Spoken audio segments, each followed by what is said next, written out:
So we've got the Bayangtoys X16, and basically, I hope the camera will pick this up, it's basically the body's popped on it after an impact, which was a fair old impact. I reckon it was best part of a 100-foot drop clean out of the sky. Power just went, and that was it. And it powered up straight away afterwards, so I don't know why that happened. I'll put a link in the description back to the video where I had the crash. Perhaps you will spot what happened. But basically it's just all popped apart. I've tried to sort of ease it back in together and it just seems to strain, so I'm going to undo all the screws and basically just pop it apart. You can see it's creased the bodywork here, but it's still very solid. I mean, it flew afterwards, so that was pretty impressive. That was very impressive for what it is. So just be careful when you're working on this quad. All the screws and everything are from the bottom, like most quads, so everything's got to be undone to pop the body apart. You're going to sit on this first of all if you try and put it down straight on a bench. So what I tend to use is, you can put just a towel or something around here that it will sit on, or stick it back in the original box, so like that, so you can push it right the way down. Or alternatively, what I do is just find somewhere that it's going to sit nice and solid like that. And then I can just put some pressure on the screws to undo them, so you make sure you've got good connection with the screws, and then just take it apart safely there. So a quick total up of how many screws you'll actually take apart, and this is quite a normal amount for a quad. You've got 2 to remove this cover here, and then you've got 3, 4, 5, 6, 7, 8, if we call it 9, because there's one of these on each of the middle body parts. So you've got 4 9s, you're looking at 36 screws. And then literally it just all comes apart there. And while I got it all apart, we've seen the way I fly and the other alternative way I have of landing. I'm going to take this off. I see no sense in it at all. It's just a simple screw there. It's doing nothing, so it's I'd rather it was off before I remove it physically in flight. So there we go, that's off and out of the way.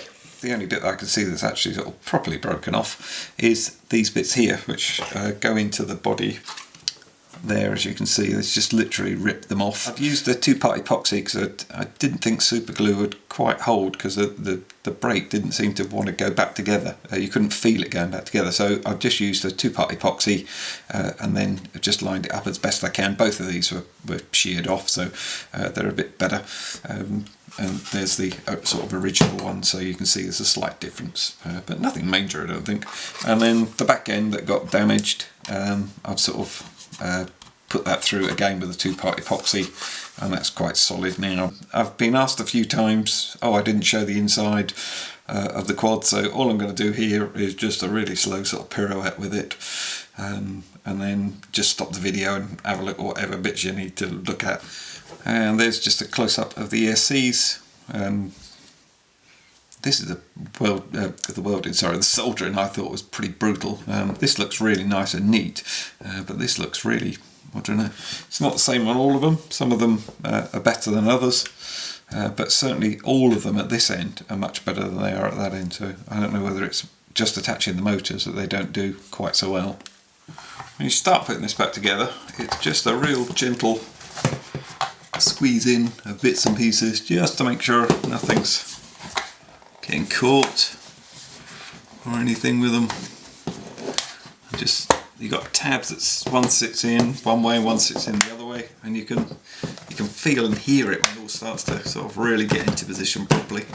And also it should just sit quite nicely without even having the screws put in. And the idea is, if you can, I mean, this has been quite an impact, but I don't know if you'll be able to see, there's actually no gaps or anything. It's all, and it's sort of popped itself in, so it's not creaking at all. Everything seems pretty good actually. So when we tighten it all up, that should be absolutely superb. So, but you can feel the strength as soon as you put the second bit on, just clip it together. You can feel how strong the quad's going to be. And this is my other technique that I've used before, just a towel rolled round and up, so it can just take the edge off, so you're not going to damage the top of the quad. Really, I'm not too worried about the cosmetics, but it does stop it getting damaged. There we go, all back together, and you can see that thing is really strong, and we're totally back together.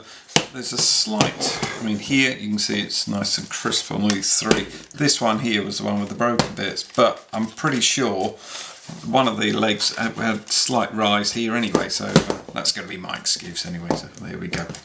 That's us, all done. I'd say that was working again. Gee, it's got so much grunt with those big props on. We love it.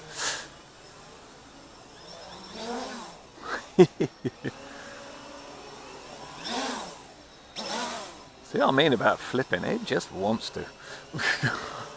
No, it doesn't. That's nice. I just realised why I'm struggling to do the turns. I'm in low rates. I'll get this changed over to high. There we go. Oh, that's better. That will make a difference. That smooth it is lovely. And high rate gives you that.